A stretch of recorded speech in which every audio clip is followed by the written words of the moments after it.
Yes, I think that's it. So welcome everyone to our monthly,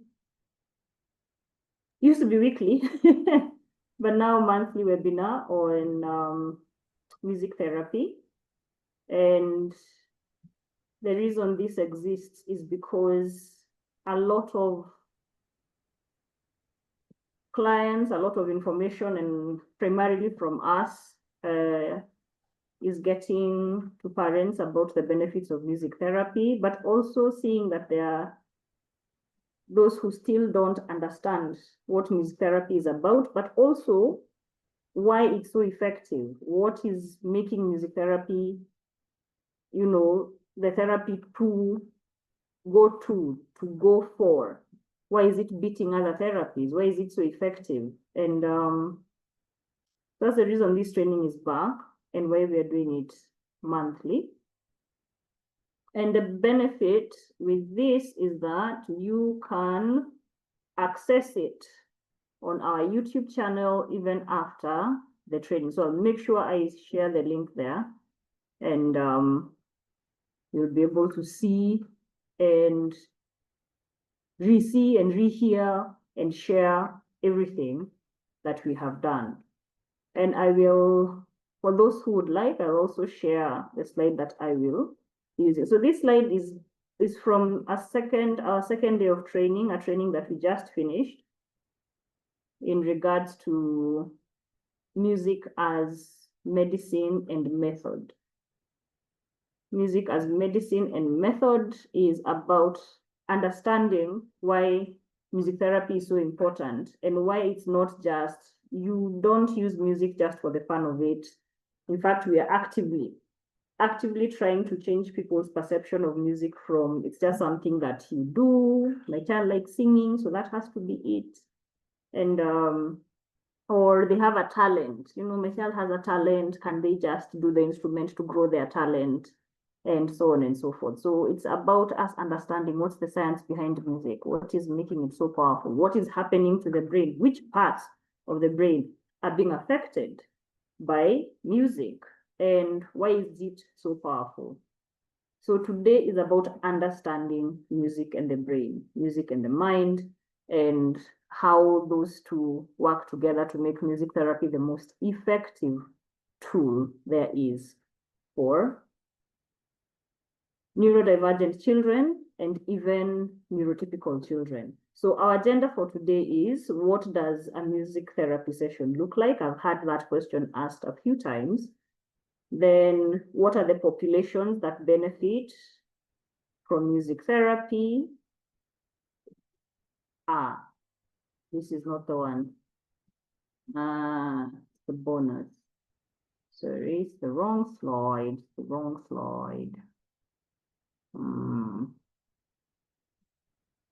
Let's see, because today we're talking about neuroscience. I wanted us to talk about the neuroscience of music. That's our agenda, the neuroscience of music. Where is this? Neuroscience. Bonus.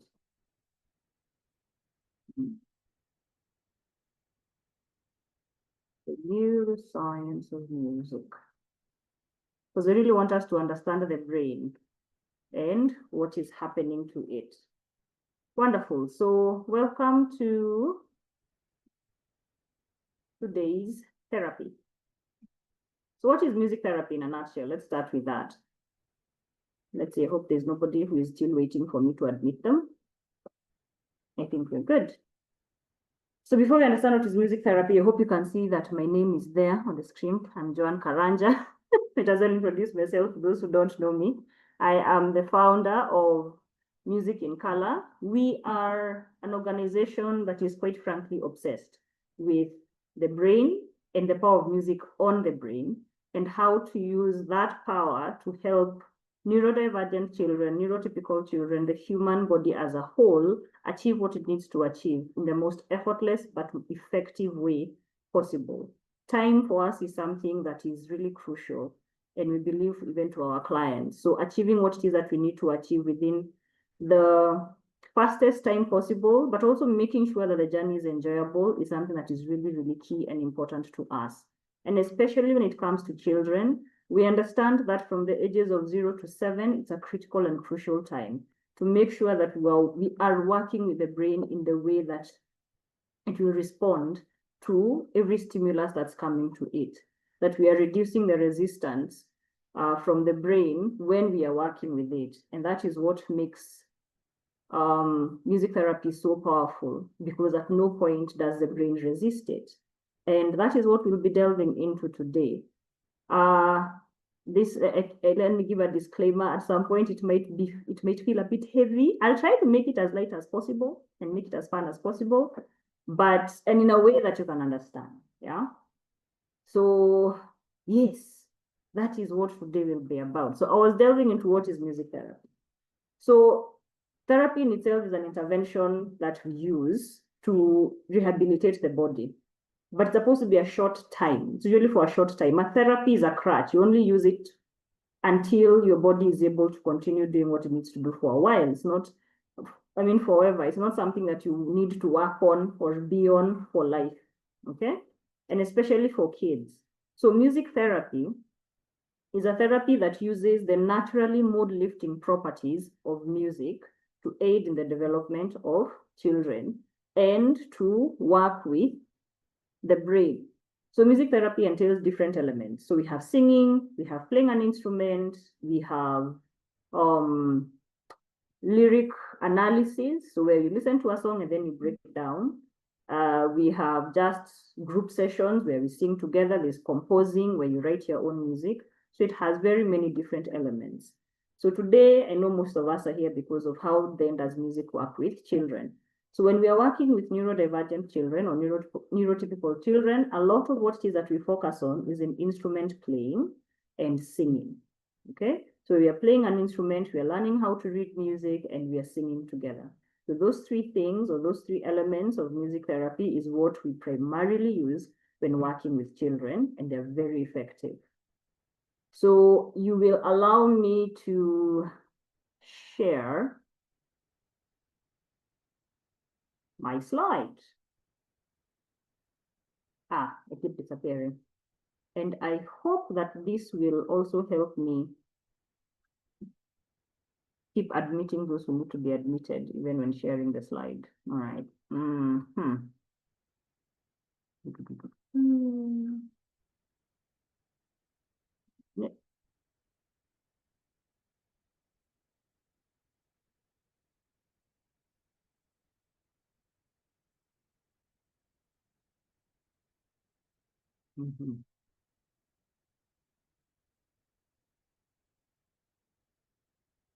Did it disappear?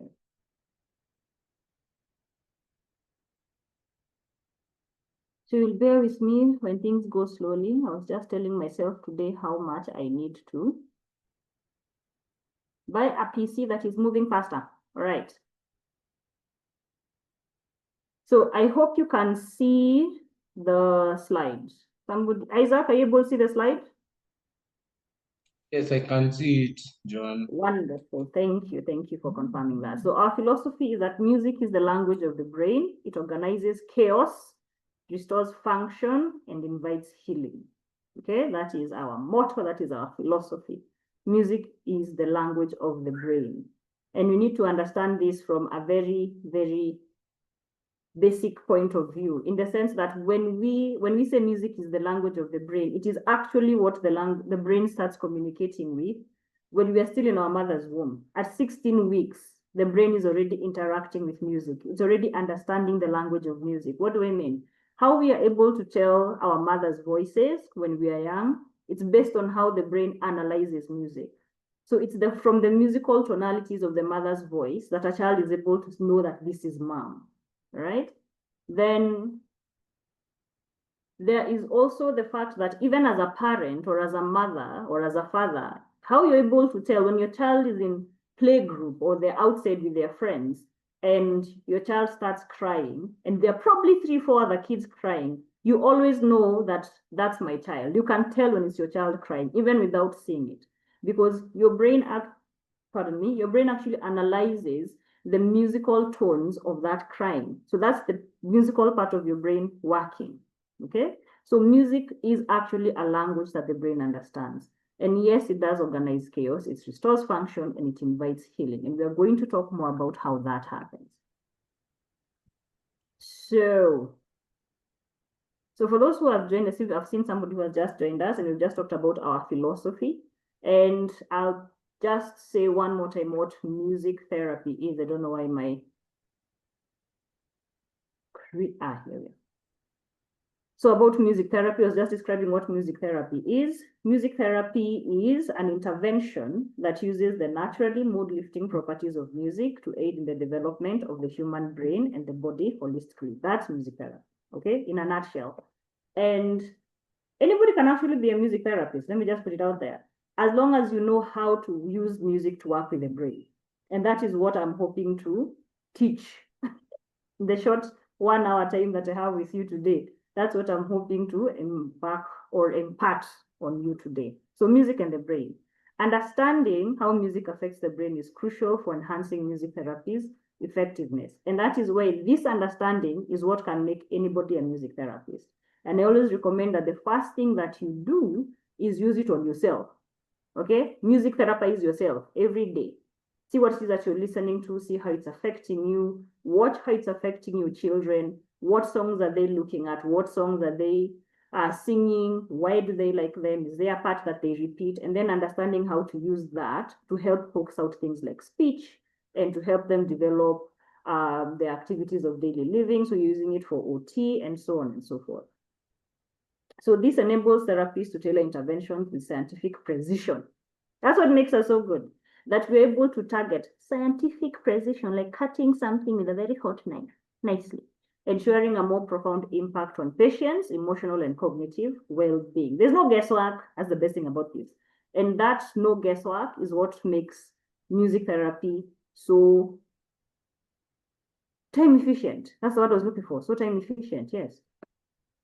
Now, emotional regulation, modulation of our feelings. This is what music does. So music has profound impact on emotional regulation. And I keep saying, we might ignore the emotional part of what music does. You might say, when I listen to music, some music I listen to, and then it makes me want to cry, or it makes me happy. Once I hear it makes me happy and it wants to make me dance. We need to understand that as human beings, we are primarily controlled by emotions. And knowing how to control and regulate our emotions is what makes us effective. But think about our children who don't yet know how to control their emotion, children who emotional regulation is a concept that their body and brain are yet to understand. Lack of proper emotional regulation, it's one of the things we always try to work on at the beginning. And that's where you'll see a lot of you, going to an occupational therapist, because they're looking for them to help your child regulate their emotions.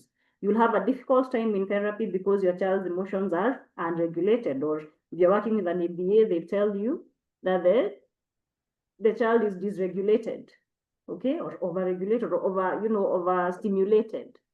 So music's profound impact on emotional regulation by modulating the amygdala, okay? So the amygdala is like a small part in the brain that looks like an almond that controls the stress hormones, okay?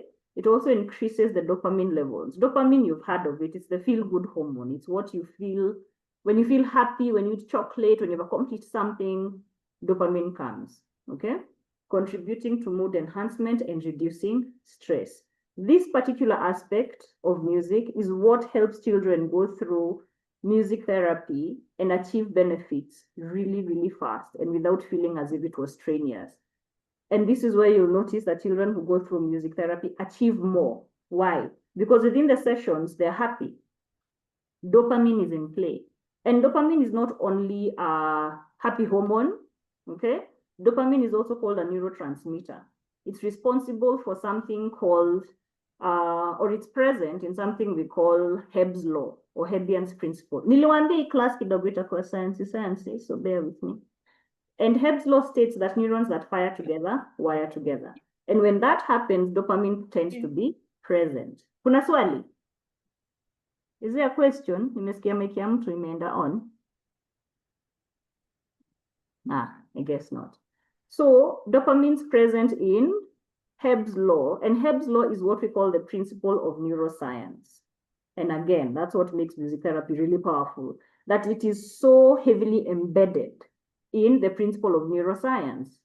And neuroscience is the study of the brain's physiology. Sawa, unaona how music is science. I hope this is coming across.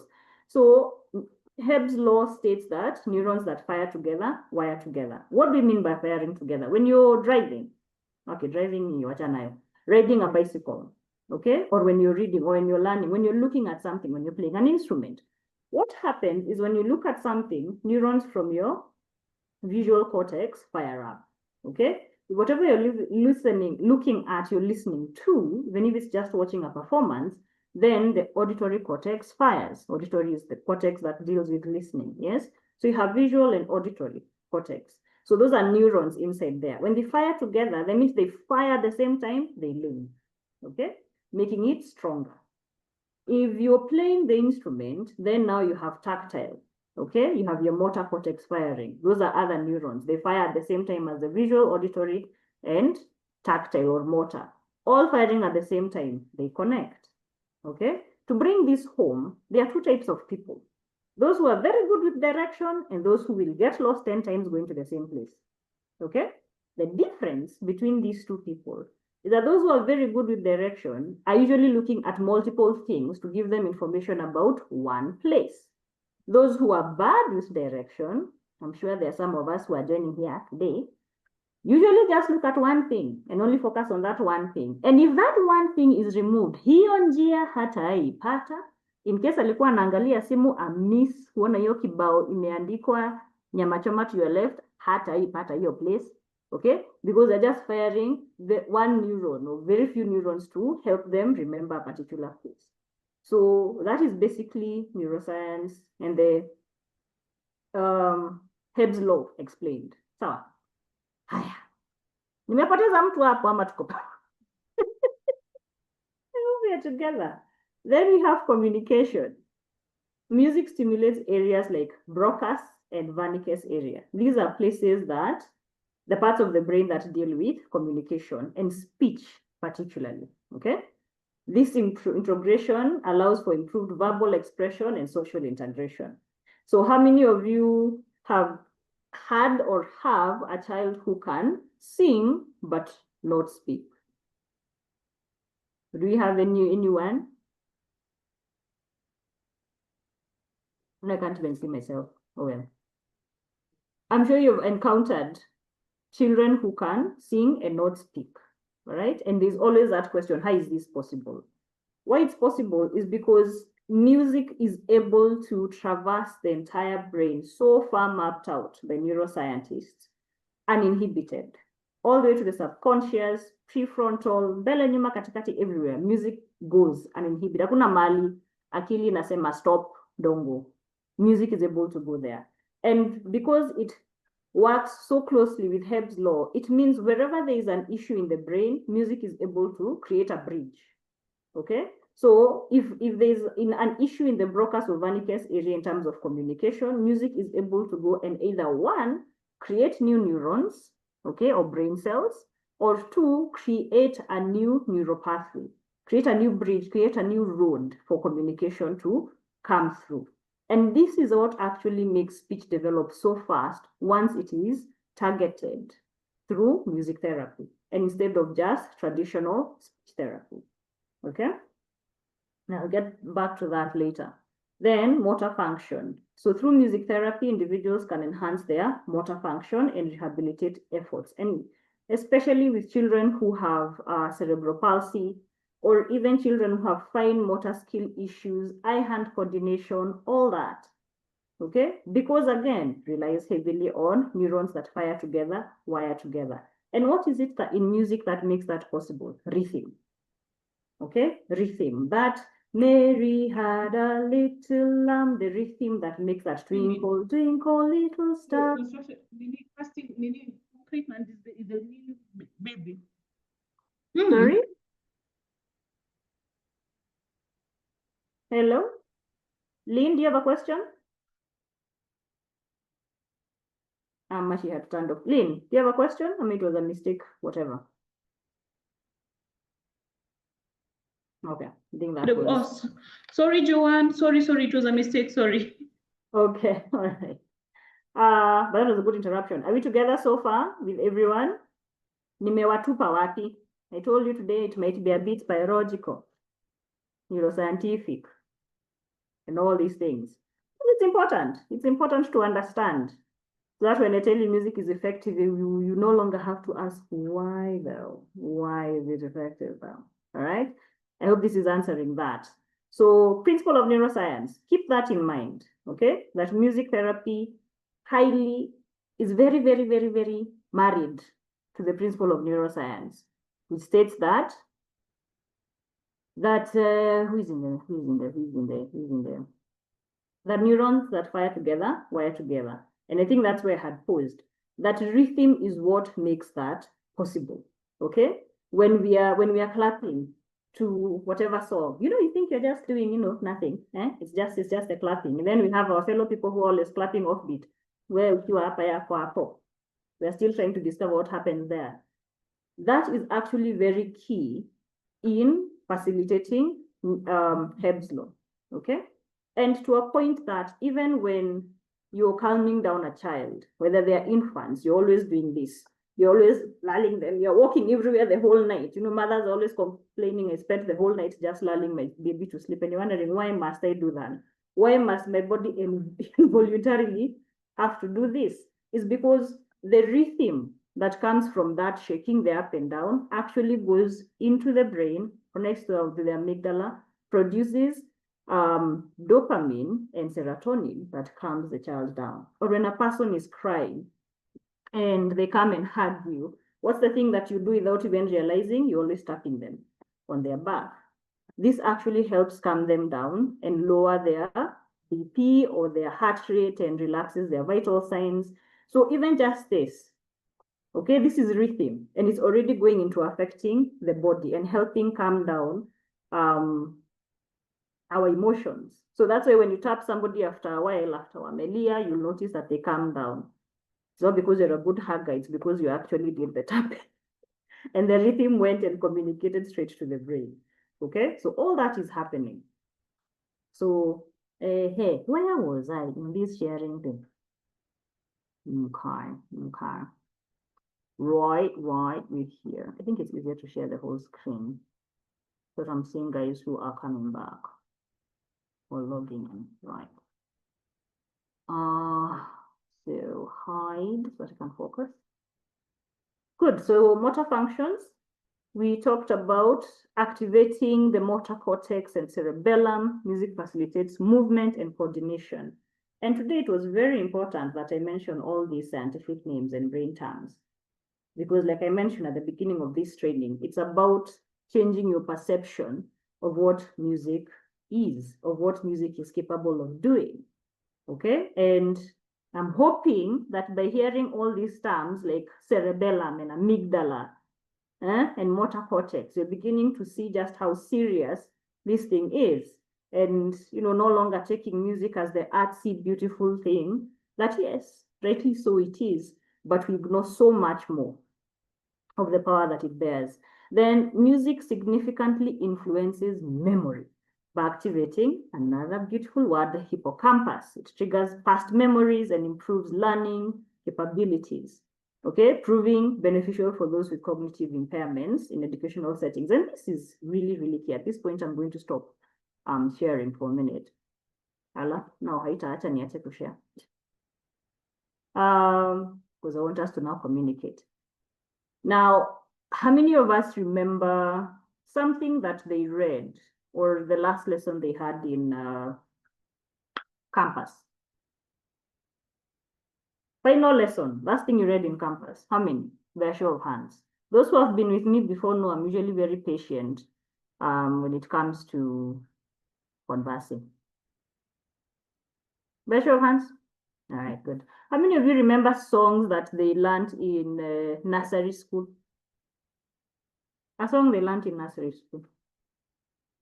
I think Zoom affords the part for reactions. You can react. You don't have to say anything, you can react. Isaac does. I like 5 people. I have a nice group of 11. Does that include me? So 10. Come on. That's one person. How many people remember something they learned in kindergarten? I will seriously wait. 2 more people. A good time to stretch. Kathy, good. That's 2. That's 2 people. Someone else. You need to be engaged, people. This is what will help you remember the information I'm sharing. I really will wait. I'm not joking. Someone else. And then now this is where I put people who answered in the spot. Kathy, what song do you remember from kindergarten? I'll share mine. But Kathy, go first.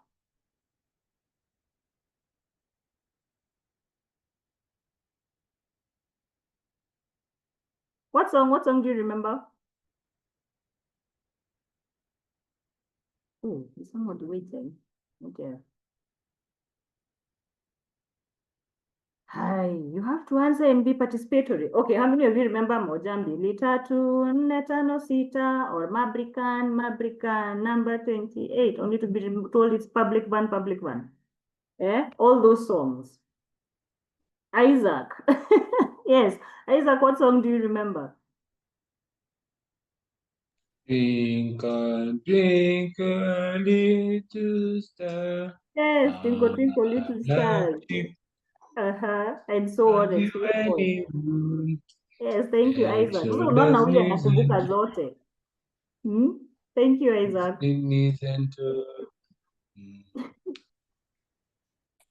All right, so there are those, okay? And those are the songs we did mostly Kikuyu songs. I can't say the words correct.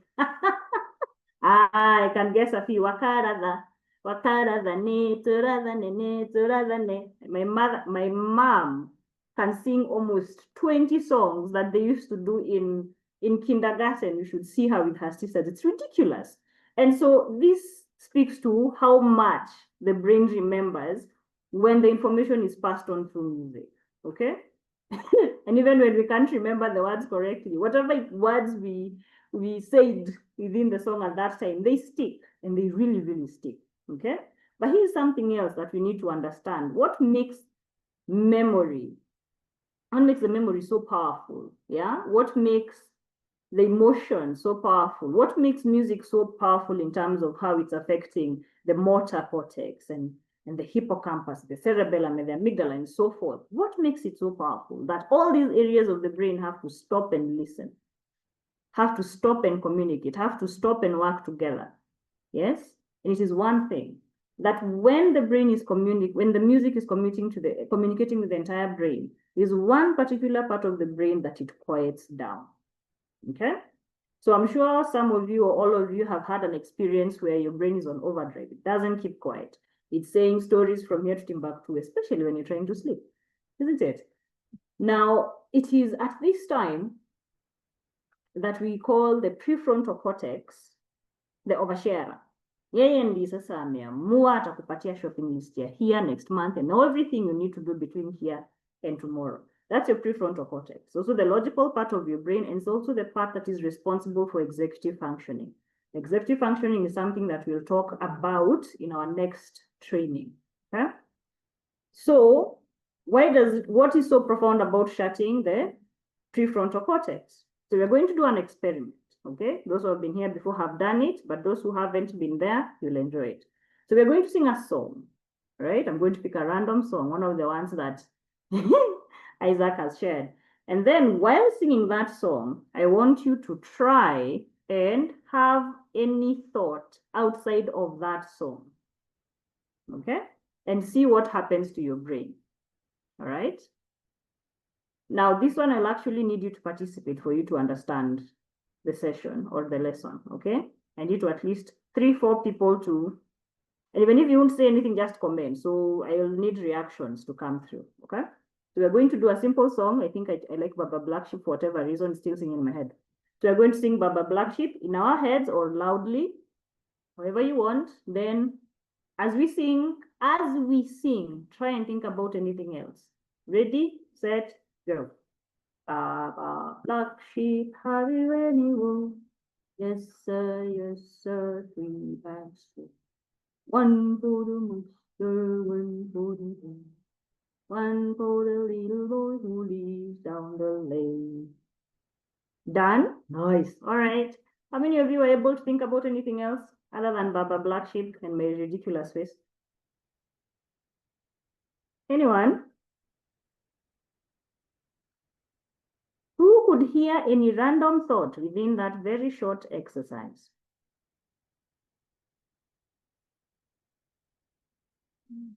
All right, all right. How many of you had, Mary had, you're saying Baba Black Sheep and you thought about Mary had a little lamb? Lynn, I'm coming to you. How many of you had their brains completely quiet during the song? And Lynn, I suspect you finished Baba Black Sheep and then you went to singing Mary Had a Little Lamb. I can't.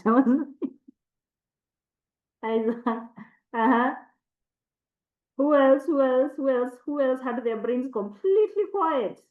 Absolutely, had nothing other than Baba Black Sheep. I have Isaac, I have Carol. Who else? Who else? Kathy, completely quiet. You can also react. You can do a heart, hand, whatever. Your reactions are becoming very interesting nowadays.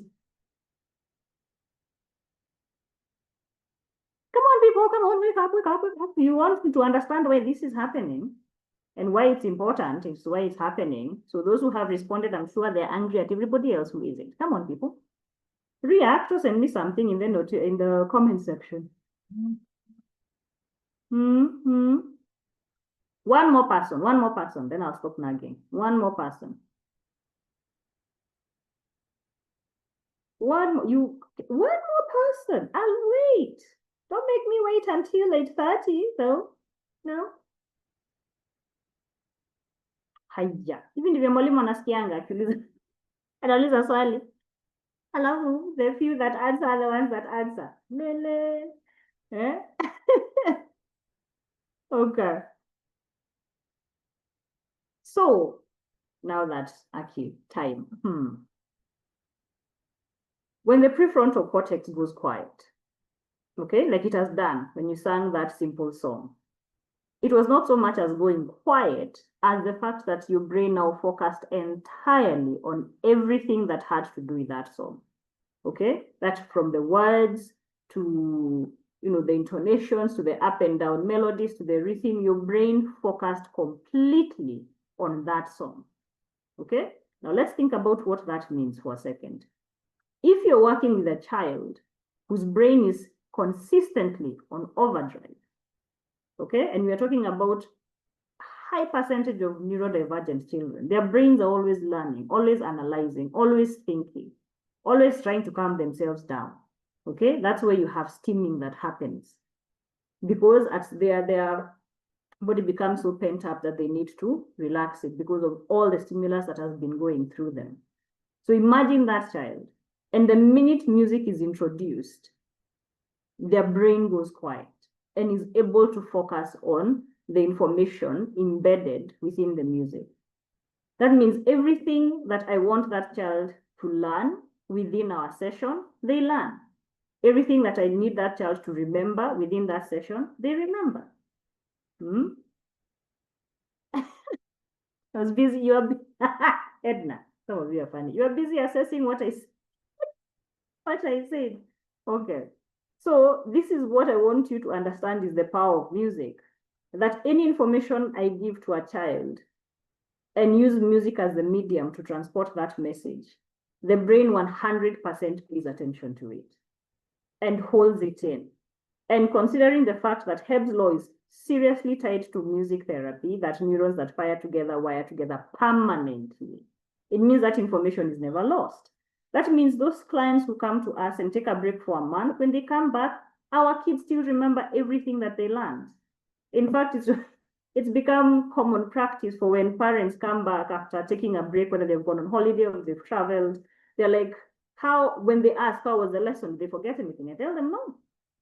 Every information is retained. And they say, that's funny because they forgot everything else that they learned. Why?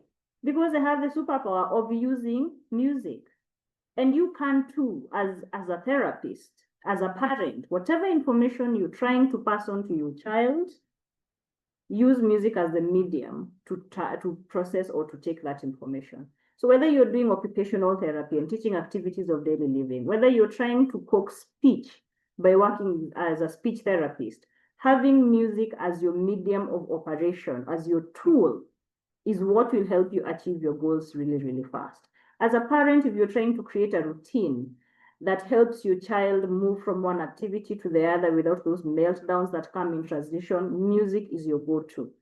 If you're trying to teach a lesson in class and you're trying to have inclusiveness be the mode of operation, well, working with your students, music is the way to go. Okay? Because it is what will make sure the brain pays attention 100% without losing focus. And that is where if you're teaching your ABCs and you want them to color an apple, let the ABC song play in the background as your kids are coloring. At no point will you notice kids drop their pens, wake up and go running everywhere. They're actually going to be able to sit down and color that entire session, because the brain is focusing and learning from the music around it. And we need to understand one thing about the brain. And this is what breaks my heart when I see parents telling me that I've been in therapy for a year, 2 years, and I've not seen any change. That's not supposed to happen. You need to understand that the brain's purpose primarily is to learn, and especially from 0 to 7, the brain is learning at a ridiculous speed. And if you give the brain information that it can now understand, then it will take it in and do what it needs to do with it in the most efficient way. But what's happening is when we use traditional therapies, and there's nothing wrong with occupational therapy and speech therapy, the only problem is the brain doesn't understand the information given. How? Speech given, when we speak to a neurodivergent child, that's a child whether it's on the spectrum or just specifically on the spectrum or any other neurodivergent condition, or really young kids, they hear but they don't understand. The brain can't actually break down the information to a way that they can use it. So you're going to be, what's the easiest way to put it? If I was giving this lecture or this webinar in French, okay? The only thing you'd understand me saying is, bonjour, comment ça va? You know, for those who have experienced those words before. Those who haven't experienced those words before, they'd be like, she's probably saying hi, because that's the first thing you say when you meet people. And then when I say my name, you're like, je m'appelle Joanne, you're like, that probably means my name because her name followed. So you'll guess. That's what you'll be doing, you'll be guessing. And then everything else I have said after that will be gibberish. Then you'll come tomorrow, right, for the same webinar, and I'll still do it in French. How long will it take you to understand what I'm trying to tell you? A year, 2 years, 3 maybe. And how much of that will you have even taken in? Okay, that's number 1. 2, what happens to the brain it doesn't understand? It becomes frustrated. It becomes frustrated, and from frustration comes tantrums. When tantrums don't tell you how frustrated I am, comes meltdowns. Okay, and when you don't know how to calm my meltdown, comes the tsunami of meltdowns that last 45 minutes. Okay, that's where this happens. This is how this happens. If you were to visit a therapy session, all our kids live happy.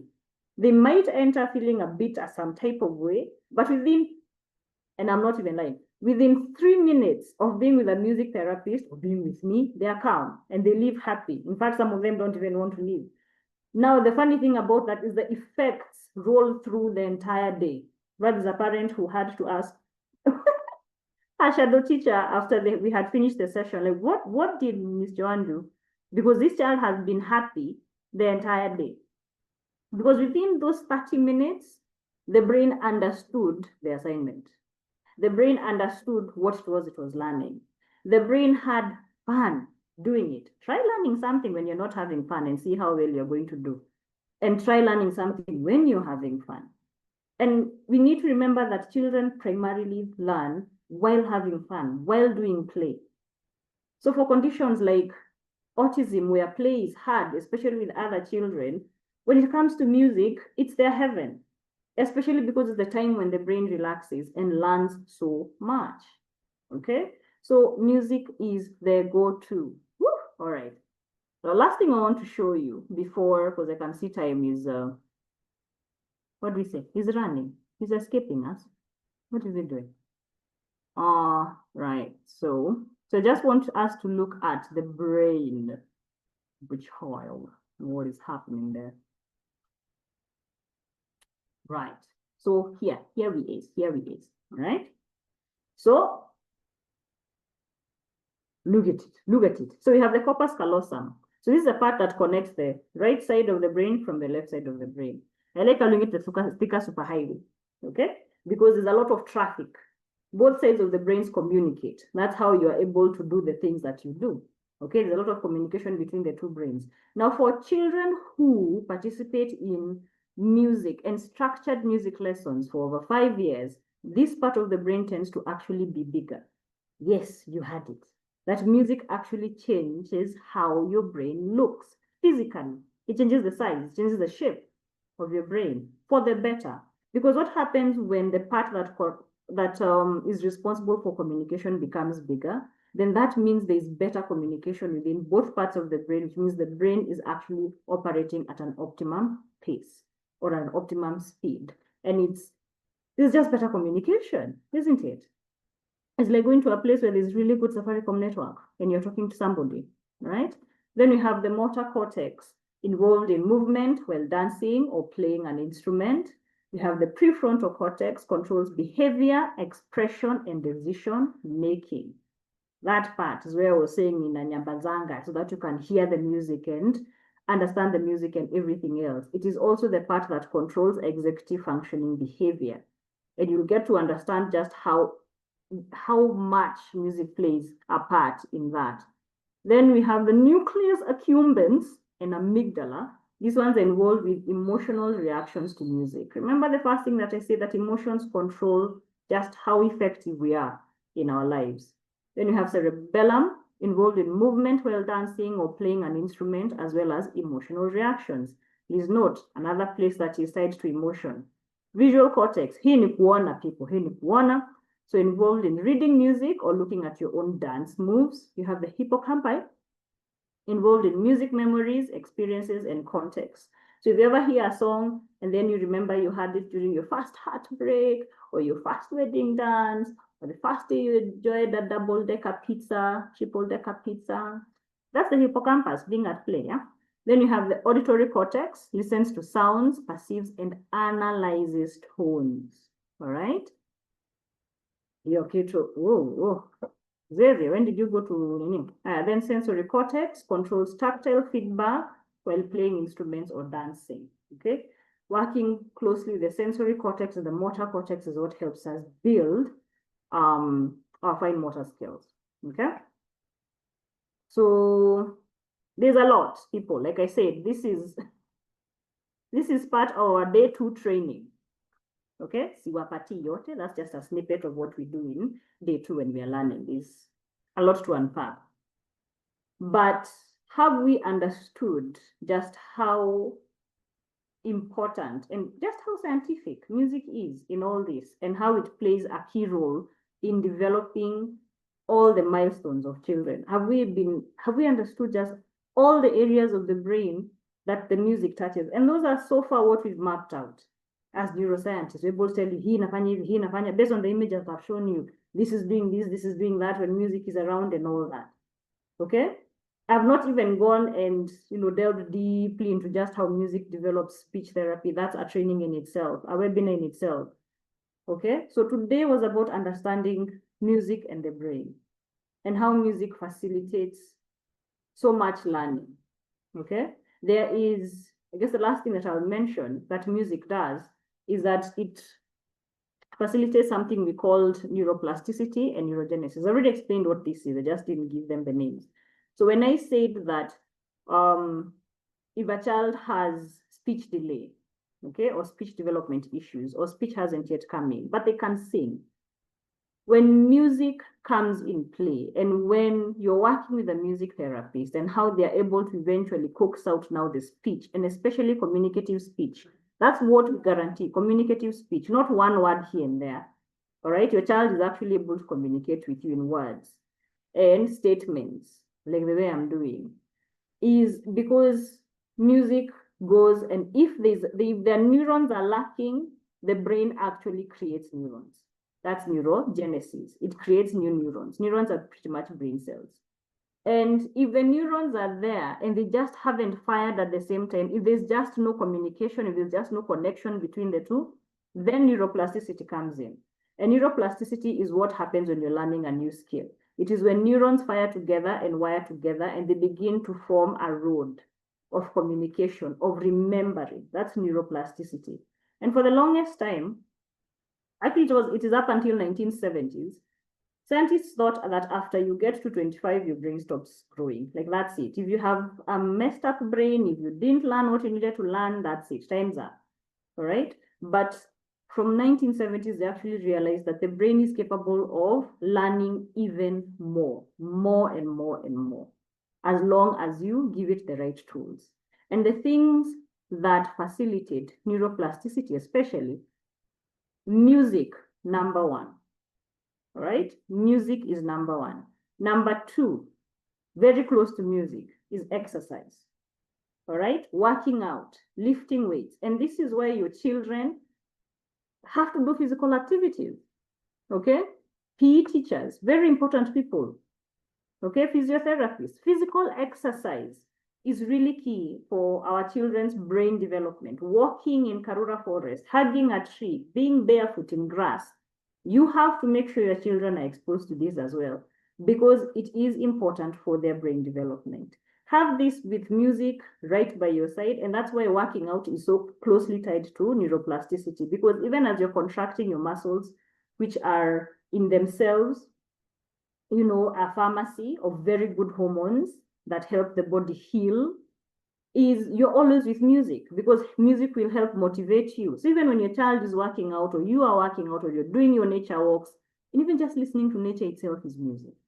Okay? So these are the two things that I would ask you walk away with from this webinar. Use music as much as possible in your practice, whether it's occupational therapy, whether it's speech therapy, whether it's ADA. All right? Use music therapy as the medium of transforming, of moving the information you want to the child. Okay? If you want them to sit and be still, there's a song you can create for that. If you want them to transition from one thing to the other, there's a song you can create for that. And I mean this literally. When you're calling a child just by their name, you're like, Shiro, come, they'll just look at you. Okay? When you sing that, something simple like, Shiro, drop the phone and look at me, or Shiro, come downstairs and let's, something so simple. And I've done that with the kids. All of a sudden you see, from talking to a child, not listening, not understanding. You sing, all of a sudden, the brain is like, what, who said what, I'm supposed to do what? It changes like that. Because music goes in, auditory cortex is analyzed, it's understood, the body is able to respond. Okay, try this, people. Experiment with it. All right? So music for everything you need to do. Any challenge you're having, whether it's teaching, whether it's helping them learn whatever new skill you want them to learn, use music. All right? Use music, note it down. Tell me what it is that you see. Okay? So because of this, there's a lot that we can unpack, but time is not for us because we have to sleep. Yes. So what we have done is that we have created workbooks for you. All right. And especially for parents who are too far to access us, because right now we're just in Nairobi. So you can either find us at Kiambu, Pindigwa, at Legacy Plaza. These are the locations, yes. Limuru Road at Village Market, or Yaya Center, Kilimani area. We are working with a music school called Winton. All right, that's where we are offering the music therapy services in the Winton spaces, or in the Winton School of Music. In those three areas, Kiambu Road, if you have a pen, Kiambu Road, Pindigwa, Legacy Plaza, Village Market, and Yaya Center. All right, that's where we are. Then we have our workbooks. Okay, with these workbooks, you can actually do the work at home yourself, especially in terms of developing speech. you can actually develop speech really, really fast using our workbooks. Okay? So, and they have step-by-step guides and let me get there, Isaac. You have step-by-step guides on what it is that you need to do, and you can even track the words that are coming in. You know how many songs to sing, you know which songs to sing, and it will guide you to what it is that you need to do. If you're taking a step further and you have been able to get a music teacher, or you have a music teacher and you want to learn how to teach that child piano from level 1 to level 5. Level 5 is where they're able to read very complex 2-page pieces all the way to 34. And we are talking about neurodivergent children. Yes, our concerts or our recitals are usually neurodivergent children, completely playing beautiful pieces that when you see them, you can't believe that they're able to repeat or remember over 8 different pieces and play them from memory. You know, it's usually wonderful to watch. So if you want to be able to do that, we also have a workbook that focuses or gives you a detail of our internal curriculum as Music in Color, and how we step-by-step move our children from level 1 to level 5. So all these are available for you. And yes, you pay for them. These ones are not free. Yes, the free ones come after you go through our entire training. So I've shown you a snippet of day 2 of a training we just completed. So if you want to know a bit more about music therapy and how to use it, you can also sign up for that training. So for the workbooks, it's 1,500 for speech therapy, 2,500. There's a question there, please comment on it. Oh, the workbook, yes, so this is what I'm answering. Oh, sorry. Please comment on the use of music with non-verbal children who can't sing, as you have demonstrated. Yes, now, I think I did, but let me go through it again. Non-verbal children, and I must say I'm skeptical about this because they use music who can't sing. Who can't sing. Now, what music does, fun fact, is that it actually starts coaxing what we normally call guttural sounds, okay? So those ones, they seem to not have any melodic nature. After a while, if you keep singing with the child and giving instruction with music, those guttural sounds now start changing into melodic, okay? Melodic nature. So they start humming, all right? They start humming slowly. Eventually, that humming now picks up into them now being able to sing a few words within the song that you're using, all right? Over time, then they're also able to, now the brain is now able to now pick up words in whatever particular situation, okay? So they're able to say, you know, I want water, or I want to go out, or please open the door, depending on how it is that you're helping them learn. So nonverbal children, that's how it starts. Yes, really, Edna, really. They start with guttural sounds. There's extensive research on this, okay? And this is something else that I'll ask you to do. Please go research more. What I do is just pique your interest and open the door a bit to your curiosity. I really hope you go and do much more research about this. So yes, it does coax out guttural sounds. Then after that, humming comes in, words come in with the song, then everything builds from there. It's amazing what the brain does. How much are the music classes? I would love to join there. So the higher one is now for the kids. That's where we offer the therapy sessions. So Helen, what I will do, I will leave my number here, okay? So if you want to either get the workbook, register for the therapy sessions, or register for our upcoming training for music therapy that's beginning on the 11th of September, please do reach out through this number that I'm leaving, okay? And I will be able to help you. Oh dear, Gladys. Umekuja saa zile tunamaliza man. You are coming in when we are going. So this is my WhatsApp number, right? You can use that to communicate to me and tell me how else I can help you. But people, please use music. Use music in everything. If you're finding a challenge with your child, use music. Okay, come on. The best thing about music is that it helps you be creative. I have zero music skills. How will the book? The only music skill that you need is if you're teaching a child to play the piano. Okay, but if you're using music for speech development, all you have to do is to know how to sing one and to know how to understand the simple song that the child likes and repeat it. Okay, but for those who would like to learn how to start the journey of being music therapists, my number is there. All right, call me, we will walk you through the journey, and music remains the most effective form of therapy for neurodivergent children. And I hope, really hope, that I have been able to put that across. Very qualified kabisa. So I will, for the next 3 minutes, I'll let anybody who has a question that I've not answered. So for the workbooks, reach out to me on WhatsApp directly, please. For the training, same thing. For those who want the therapy, same thing, so that I'm able to send you our packages list, okay? So any questions are welcome now. Oh dear. Oh dear, for those who are coming in right now, we are just about to wind up our training. It was ending at 8:30. Oh, I do. For those who have just come in, I will share the link to this. Oh, I'll not share the link. You'll find it on our YouTube channel. Okay, you can watch the whole thing on our YouTube channel. So I'll share. Oh, I should share that, shouldn't I? On where to find us on YouTube. Edna, thank you.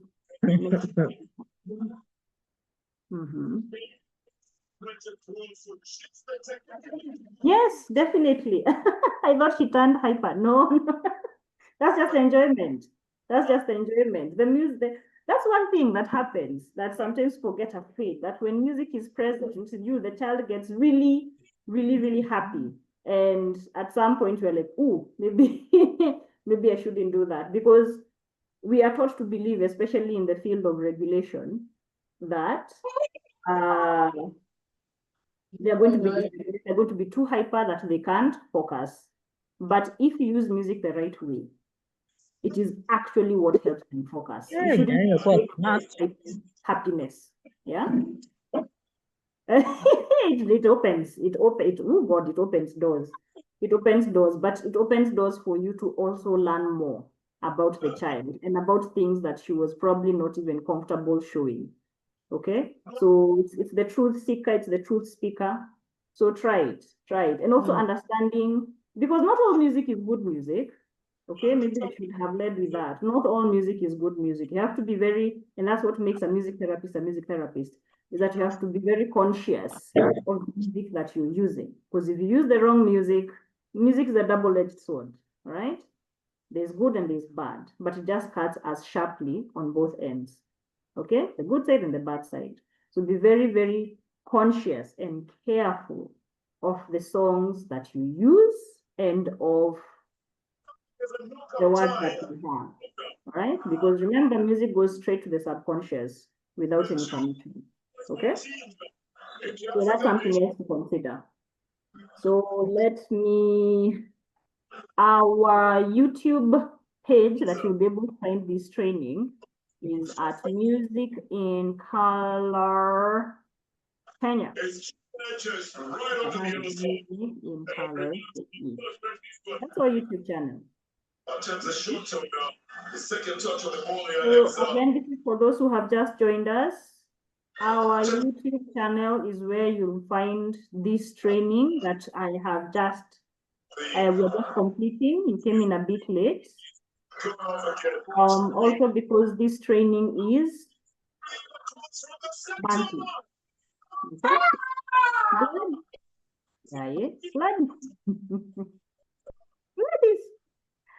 Your Nini is on.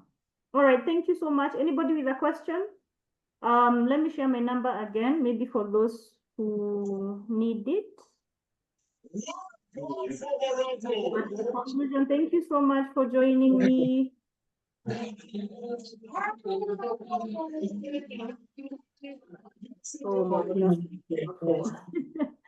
thank you so much for joining. Thank you so much. I hope you learned a lot. And I look forward to your questions. Whatever questions you might have after you go through the training again, leave them on YouTube and I'll get back to you. We're going to have another training in 1 month's time, and this time we'll be going really deep into speech therapy. I know it's something that a lot of you are interested in. How does music work speech therapy? How do you do? What are the steps? So that's in 1 month's time. Look out for our webinar link. I'll post it over and over again. If you want me to post it to you directly, let me know. Just shoot me a WhatsApp message and I'll keep you in our list. Thank you so much. Have a wonderful night. Keep music in your life. Keep God first.